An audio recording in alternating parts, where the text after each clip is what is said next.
Welcome to Coach's Corner. This is our third edition from EdTech's team's gafesummit in Palo Alto, California, 2015.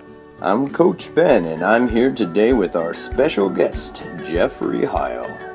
Thanks again, Jeffery, for participating in this video, and viewers, please comment, share, like this video. I love any feedback. Hopefully you enjoy it as much as I enjoyed making them. Welcome. This is our third Coach's Corner here at the EdTech gafesummit in Palo Alto, and I have my third special guest. Introduce yourself, please, special guest. I'm Jeffery Heil. I live in San Diego. I work with the County Office of Education, working with teachers, and I also have been in higher ed for the last 10 years working with teachers. Yesterday I went to Jeff's session on the 20 time project and how we can kind of use that to inspire people, whether you're a student perhaps or whether you're an adult learner.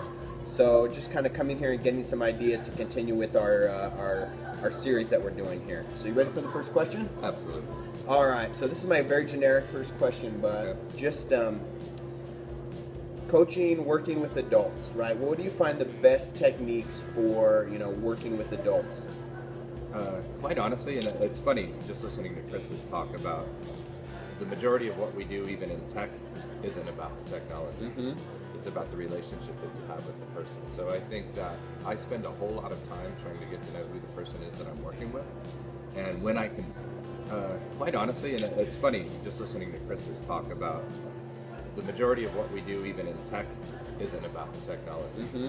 It's about the relationship that you have with the person. So I think that I spend a whole lot of time trying to get to know who the person is that I'm working with.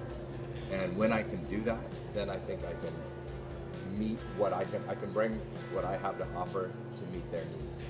And so I will, if I'm going to work with a teacher, often I will come and I'll sit in their classroom for 10 minutes just to get a feel for how they interact.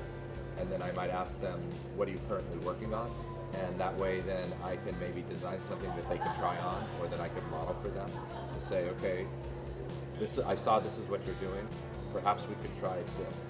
And I think it's important that we work on incremental change. Like I want to do something that when I come into your room and I work with you or I even model something for you, I need you to be able to do it tomorrow.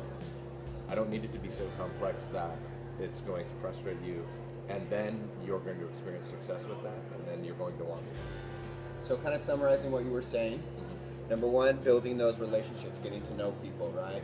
Kind of seeing where they're at, going in their classroom and what you can do with them. I really like that, trying it on. And then, of course, the baby steps, taking small steps, incremental change, and that's kind of, scaffolding for adults is kind of what I hear you're saying. And you and I talked a little bit about this yesterday off the camera, about the, when you're in it, when you're so involved in educational technology, it seems I always used to, I taught high school in shelter, and I worked with kids that we all struggled with that. And somebody would say it's easy, and I would say, well, it's easy if it's easy for you. Mm-hmm. If I don't get it, it's not easy. Right. If I don't quite conceptually understand the concept of addition, 2 + 2 is not easy. No, it's not. And so it's again, it's about knowing people and where they are, and being humble enough to know that you might be fortunate to have a certain skill set that they don't have, but they have. And I'm working with kids in poverty in the same way. Mm-hmm. What they do bring to the table is something that I think we need to work on. Right. No, I definitely had that whole notion, I think, of starting with where people are at, and you start with their foundation, and then you build up from there. Next question. Okay. One of, I think, our jobs is inspiring people, right?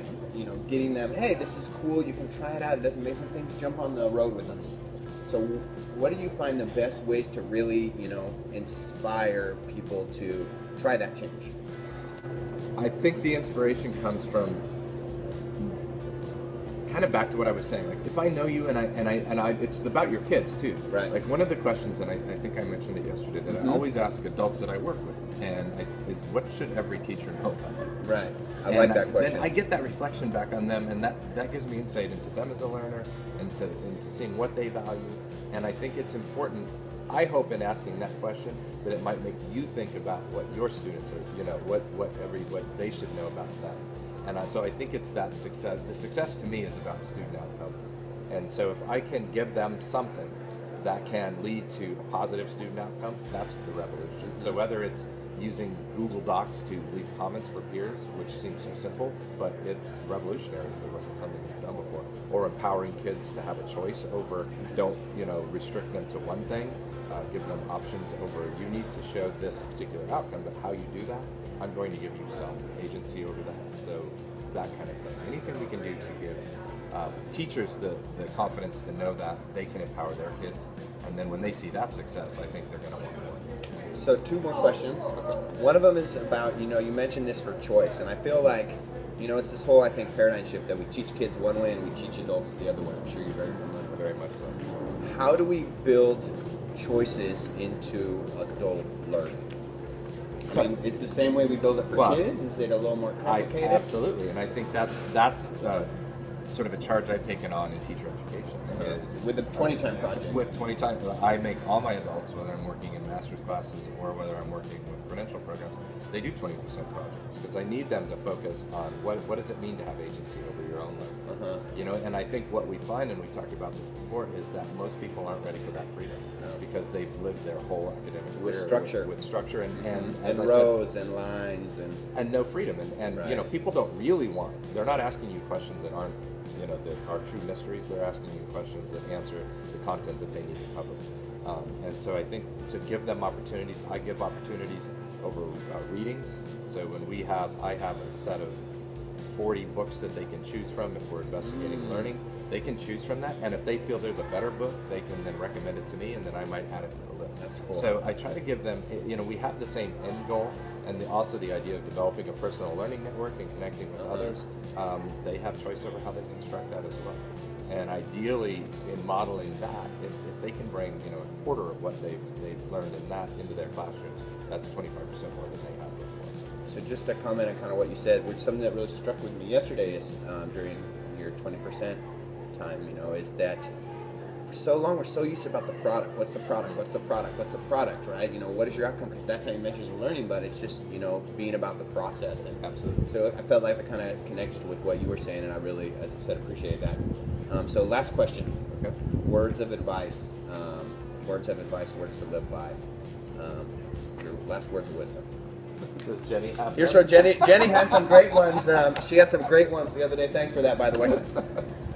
Words of wisdom for teachers or words of wisdom for coaches? Words of wisdom for coaches. Yeah, thank you. Words of wisdom for coaches and against, especially those new ones out there.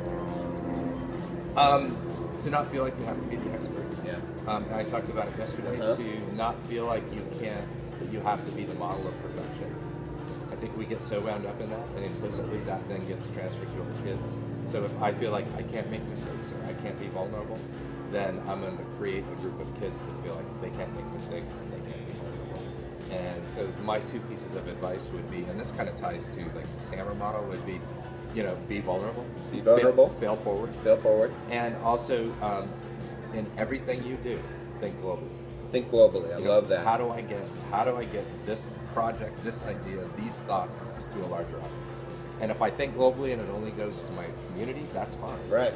You got to start somewhere. You've got to start somewhere. And in so doing, if what I structure for kids, and that's how technology we can leverage that, it happens to be the tool that people would say that technology is not a learning outcome, and I would agree with that, but it is a tool, and tools lead to change. Right. And so it's using those tools in a way that can profoundly change the way kids feel about learning. And I just think about this whole tool analogy, right? And it's like, well, it's a tool.